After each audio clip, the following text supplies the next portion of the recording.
ঝিলটা কীরকম দেখেন, মাঝে মধ্যে মাছ আসে।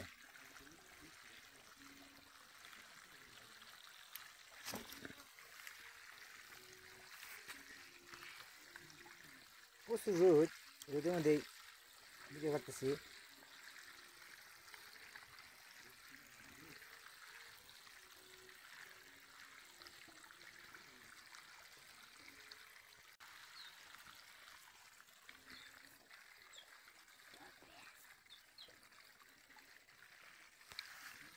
সামান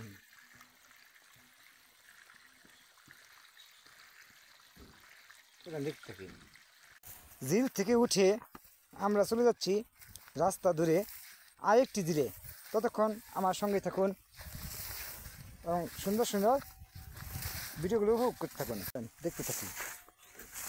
খুব সুন্দর সুন্দর সিনারি দেখাচ্ছি, পর্যাপ্ত পরিমাণে সুন্দর দেখা যাচ্ছে, অমায়িক সিনার, যেটা চোখে না দেখলে আসলে বোঝাই যাবে না।